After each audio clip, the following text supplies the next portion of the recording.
अगर किसी में हिम्मत है तो मेरे खिलाफ कार्रवाई करे। ये कहना है बीजेपी से राज्यसभा सांसद राम जेठमलानी का। राम जेठमलानी ने कहा कि उन्हें नहीं लगता कि बीजेपी में उनके खिलाफ कोई कार्रवाई की जाएगी। जेठमलानी ने हाल ही में पार्टी अध्यक्ष नितिन गडकरी के खिलाफ आवाज उठाई थी। साथ ही उन्होंने सीबीआई निदेशक की नियुक्ति पर बीजेपी नेताओं की आपत्ति पर भी सवाल उठाए। बीजेपी को उन्होंने एक बार फिर से चुनौती दी है। बेटा सुनो, मेरे ऊपर कार्रवाई होगी तो मैं वेलकम करूंगा, मगर मुझे नहीं लगता है कि किसमें भी हिम्मत है इतनी कि मेरे ऊपर कार्रवाई करेगा। Please say that in your. वहीं बीजेपी सांसद शत्रुघ्न सिन्हा ने भी सीबीआई निदेशक रंजीत सिन्हा की नियुक्ति का समर्थन किया। बीजेपी नेता अरुण जेटली और सुषमा स्वराज ने सीबीआई निदेशक की नियुक्ति को लेकर सवाल उठाए थे और प्रधानमंत्री को चिट्ठी भी लिखी थी, लेकिन अब बीजेपी के अंदर ही रंजीत सिन्हा को समर्थन मिल गया। कल राम जेठमलानी ने रंजीत सिन्हा की नियुक्ति को सही ठहराया था।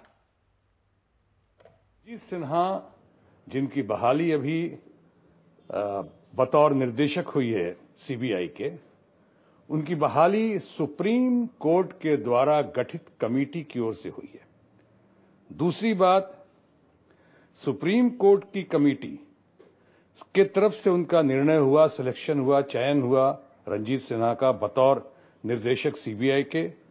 वहीं दूसरी तरफ रंजीत सिन्हा काबिल और सक्षम होने के अलावा सबसे सीनियर मोस्ट आईपीएस ऑफिसर हैं।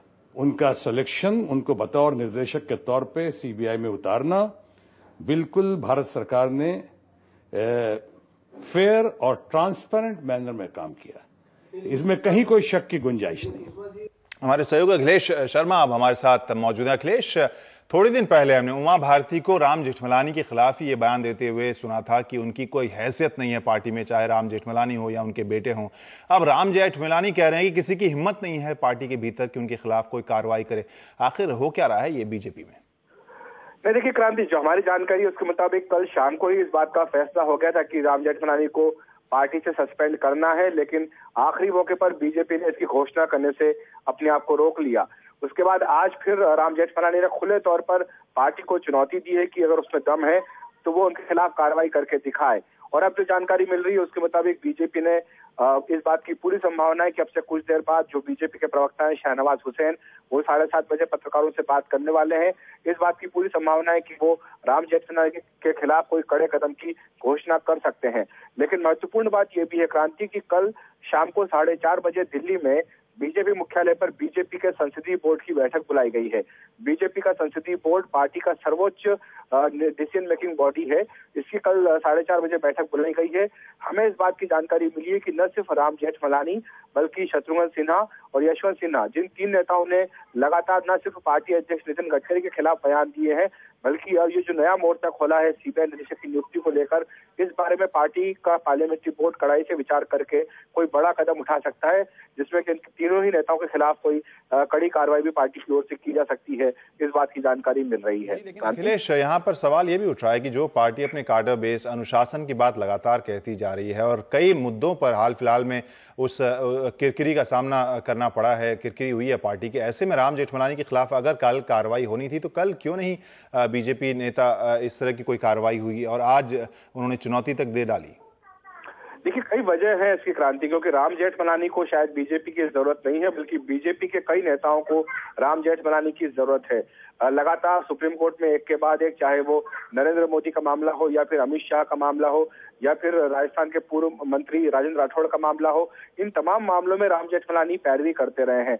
अभी हाल में वो पीए संगमा, जो कि राष्ट्रपति चुनाव हारे हैं, उन्होंने जो प्रणब मुखर्जी के खिलाफ याचिका दायर की, उसमें भी वो संगमा की वकालत कर रहे हैं। तो ऐसे में लगता यही है कि राम जेठमलानी की जरूरत बीजेपी के कुछ नेताओं को ज्यादा है। शायद यही वजह रही है कि कल उनके बारे में फैसला होने के बावजूद भी उनके खिलाफ कोई कार्रवाई की घोषणा नहीं की गई।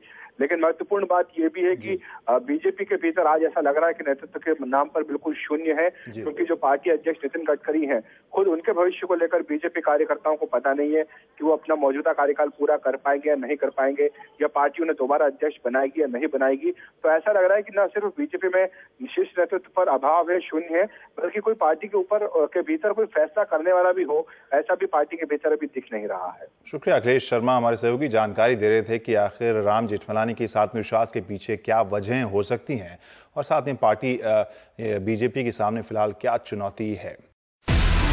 Do you have the NDTV Profit app? All the markets, all the news in your own homemade, ready-made portfolio available there for you. We will right now answer what you should sell, what you should buy when markets are down. Download at ndtvprofit.com/apps. Get the best app from the channel you trust.